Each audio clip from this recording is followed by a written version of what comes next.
क्या होता है जब एक राज्य की पूरी विधानसभा, मतलब जनता के चुने हुए लोग, मिलकर एक कानून पास करते हैं, लेकिन वो कानून सिर्फ एक मेज पर जाकर अटक जाता है और उस पे कोई फैसला ही नहीं होता महीनों तक? क्या कोई अदालत आकर कह सकती है कि भाई अब बहुत हुआ, समय खत्म, इसे पास माना जाए? हाँ, ये सवाल बहुत जरूरी हो गया है। आज हम सुप्रीम कोर्ट के एक बहुत ही महत्वपूर्ण और दिलचस्प फैसले पर बात करने वाले हैं। ये राज्यपालों और राष्ट्रपति की विधेयकों पर मंजूरी देने की शक्तियों से जुड़ा है। बिल्कुल।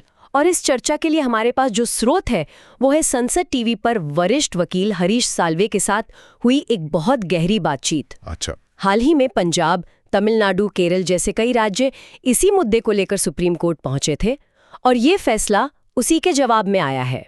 तो आज हम इसी पहेली को सुलझाने की कोशिश करेंगे कि ये जो कॉन्स्टिट्यूशनल पावर्स हैं और जो पॉलिटिकल रियलिटीज हैं, उनके बीच की वो बारीक रेखा आखिर है कहाँ, और हमारे लोकतंत्र के लिए इसके क्या मायने हैं। चलिए तो फिर इस कानूनी और राजनीतिक पहेली की परतों को खोलते हैं। जी। तो सबसे पहला और सबसे बड़ा सवाल जो अदालत के सामने था वो यही था, क्या अदालतें राज्यपाल या राष्ट्रपति को एक तय समय सीमा, मतलब एक डेडलाइन दे सकती हैं कि आपको इतने दिनों के अंदर बिल पर फैसला लेना ही होगा? हाँ, और इस पर 5 जजों की संवैधानिक बेंच का जवाब एक सपाट और स्पष्ट नहीं था। बिल्कुल नहीं। अदालत का मानना है कि ऐसा करना शक्तियों के पृथक्करण यानी सेपरेशन ऑफ पावर्स के सिद्धांत का सीधा सीधा उल्लंघन होगा, जो हमारे संविधान का मूल ढांचा है। हाँ, अदालत एक तरह से कह रही है कि हम खेल के रेफरी हैं, हम नियम बता सकते हैं, ये देख सकते हैं कि खेल नियमों के हिसाब से हो रहा है या नहीं, लेकिन हम किसी खिलाड़ी की जगह मैदान में उतरकर खुद गोल नहीं कर सकते। ये एनालॉजी बहुत अच्छी है। राज्यपाल एक संवैधानिक पद है, मतलब कोर्ट अपनी लक्ष्मण रेखा नहीं लांघेगा। लेकिन इसी से जुड़ा एक और आइडिया था, ये मान ली गई सहमति वाला, डीम्ड कंसेंट का। हाँ, कि अगर बहुत ज्यादा देर हो गई है और कोई जवाब नहीं आया तो क्या हम ये मान लें कि सहमति दे दी गई है? नहीं, अदालत ने इस विचार को भी पूरी तरह से खारिज कर दिया। अच्छा। उनका तर्क बहुत सीधा है। कानून कोई ख्याली चीज नहीं है। राइट। कानून बनने की एक प्रक्रिया है और उस प्रक्रिया का आखिरी और सबसे जरूरी कदम है राज्यपाल या राष्ट्रपति के हस्ताक्षर। जब तक उस कागज पर कलम से स्याही नहीं लगती तब तक वो सिर्फ एक विधेयक है, कानून नहीं। सिर्फ देरी हो जाने से वो अपने आप कानून का रूप नहीं ले सकता। तो मतलब कोई शॉर्टकट नहीं है, प्रक्रिया तो पूरी करनी ही होगी। बिल्कुल। लेकिन अदालत ने ये तो जरूर कहा होगा कि राज्यपाल के पास विकल्प क्या है। क्या वो बस बिल को अपनी दराज में हमेशा के लिए रख सकते हैं? नहीं, बिल्कुल नहीं। अदालत ने ये भी साफ किया, हरीश साल्वी भी इस बात पर जोर देते हैं कि संविधान राज्यपाल को 3 मुख्य विकल्प देता है। क्या है वो? या तो आप बिल पर अपनी सहमति दें, या अगर आपको लगता है कि इसमें कुछ कमी है तो उसे अपनी सलाह के साथ पुनर्विचार के लिए विधानसभा को वापस भेजें। ठीक है। या फिर तीसरा विकल्प है कि अगर आपको लगता है कि ये बिल केंद्र के कानूनों से टकरा रहा है या कोई बड़ा राष्ट्रीय मुद्दा है तो आप उसे राष्ट्रपति की सहमति के लिए भेज दें। बस यही 3 विकल्प सिर्फ यही है।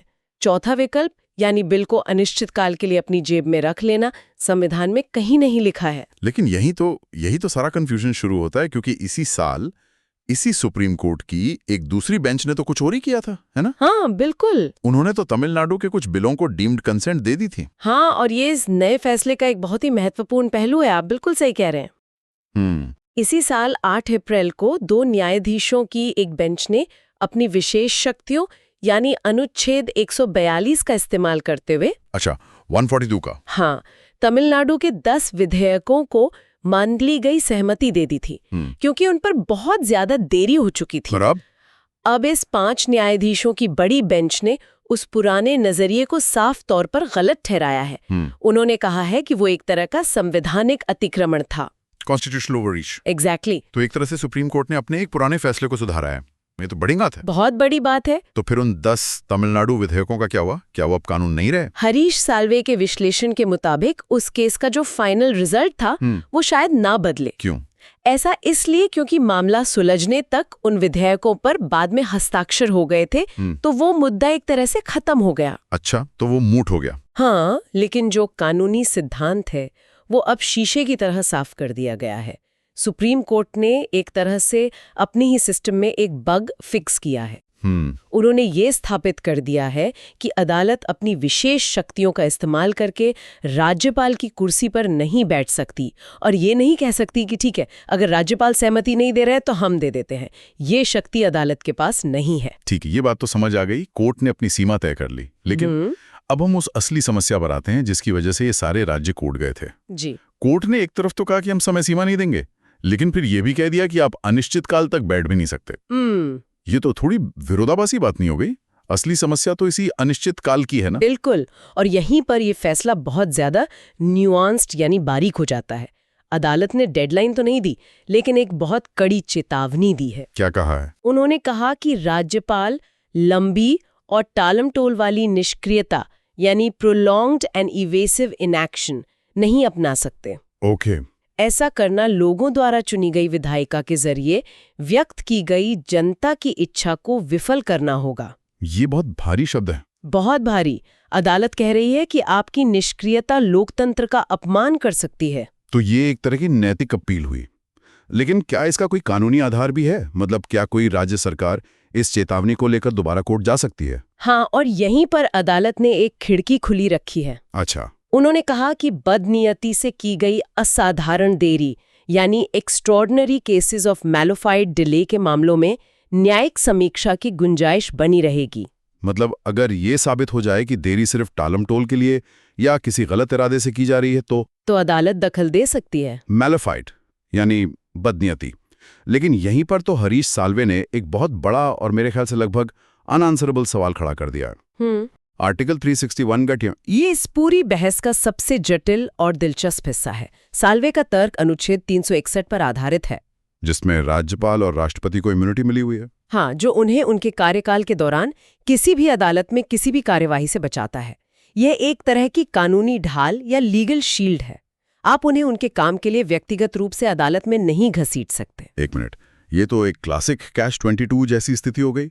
कैसे? अदालत कहती है कि अगर बदनीयती है तो हम दखल देंगे, लेकिन आप बदनीयती साबित कैसे करेंगे उस इंसान के खिलाफ जिसे आप कटघरे में बुला ही नहीं सकते? सही बात है। ये तो ऐसा हुआ कि आप कहें कि हम चोर को तभी पकड़ेंगे जब वो चोरी करने का गलत इरादा साबित कर दे, लेकिन आप चोर से पूछताछ ही नहीं कर सकते। आपने बिल्कुल सही पकड़ा है। यही साल्वे की सबसे बड़ी आपत्ति है।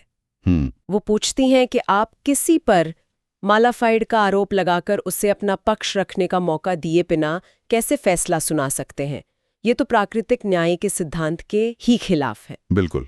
और वो इससे भी आगे एक और तर्क देती हैं। वो क्या? वो कहती हैं कि कोई कार्रवाई न करना यानी नॉन एक्शन अपने आप में कोई कार्रवाई यानी एक्ट नहीं है जिसे आप चुनौती दे सकें। इसको थोड़ा समझाइए। इसे एक उदाहरण से समझते हैं।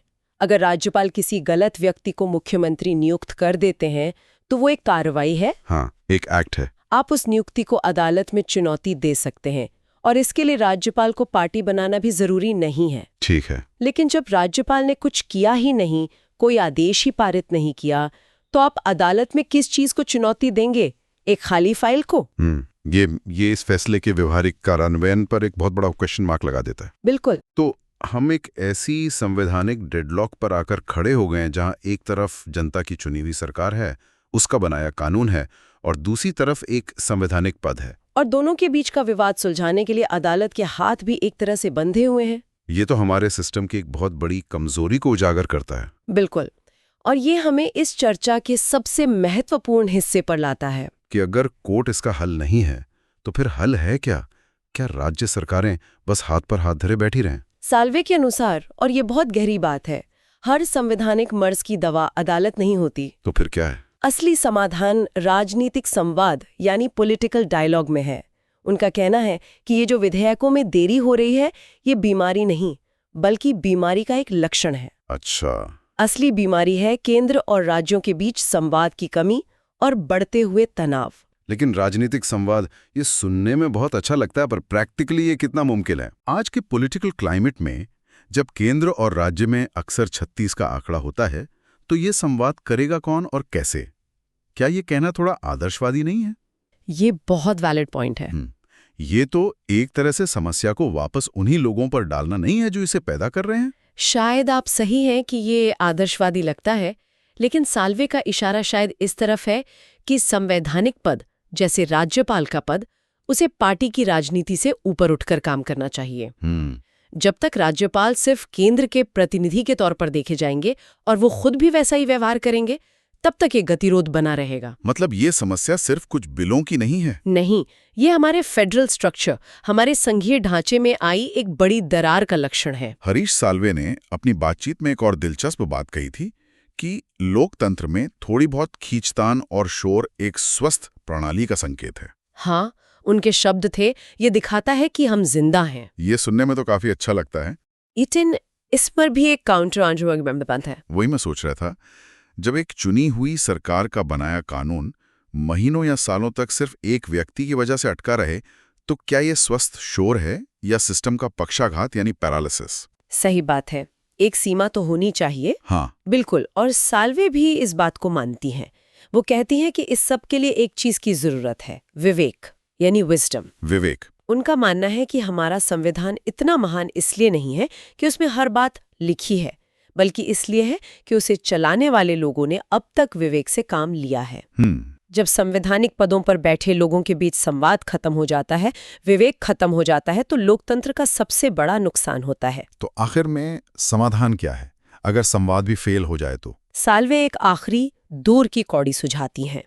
वो कहती हैं कि अगर ये समस्या बहुत ज्यादा बढ़ जाए तो सभी राजनीतिक दलों को अपने मतभेदों को भुलाकर एक साथ आना होगा। और क्या करना होगा? ये मिलकर संविधान में संशोधन कर सकते हैं और विधेयकों पर फैसले के लिए एक समय सीमा तय कर सकते हैं, जैसे 3 महीने या 6 महीने। ये तो एक कॉन्क्रीट सोल्यूशन लगता है। लेकिन फिर वो एक बहुत पते की बात कहती हैं कि अगर हमारे राजनीतिक दलों में इस स्तर का सामंजस्य और समझ आ जाए कि वो मिलकर संविधान संशोधन कर सके, तो शायद इस देरी की समस्या की जरूरत ही नहीं पड़ेगी। हाँ, वो अपने आप ही खत्म हो जाएगी। हाँ, तो आज की इस पूरी चर्चा से ये साफ है, सुप्रीम कोर्ट ने शक्तियों के पृथक्करण पर एक स्पष्ट रेखा खींच दी है, अपनी भूमिका को परिभाषित कर दिया है। बिल्कुल। लेकिन विधेयकों में देरी की जो व्यवहारिक समस्या है, उसका हल न्यायिक गलियारों में नहीं बल्कि राजनीतिक मैदान में ही खोजना होगा। और चूंकि हम संविधान दिवस 26 नवंबर के करीब हैं, ये याद रखना महत्वपूर्ण है कि हमारा संविधान कोई पत्थर की लकीर नहीं है, ये एक जीवित दस्तावेज है।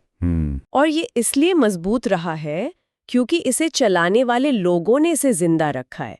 जैसा कि साल्वे ने कहा, लोकतंत्र हमारे खून में है, हमारी रगों में है। सही बात है। 1975 में जब लोकतंत्र पर एक सीरी चुनौती आई थी, तो उसका समाधान सुप्रीम कोर्ट ने नहीं बल्कि भारत के लोगों ने बैलेट बॉक्स के जरिए किया था। ये पूरी बातचीत हमें एक बहुत ही बुनियादी सवाल पर लाकर छोड़ देती है। जी, अगर संवैधानिक पदों पर बैठे लोगों के बीच विवेक और संवाद ही अंतिम उपाय है, तो क्या हमें अपने सिस्टम पर और इसे चलाने वालों की नीयत पर आंख बंद करके भरोसा करना चाहिए, या फिर हमें ये मानना होगा कि भरोसे के साथ साथ संविधान में कुछ और स्पष्ट सुरक्षा उपाय, कुछ चेक्स एंड बैलेंसेस बनाने की जरूरत है, ताकि सिस्टम किसी एक व्यक्ति की मर्जी या बदनीयती पर इतना ज्यादा निर्भर ना रहे?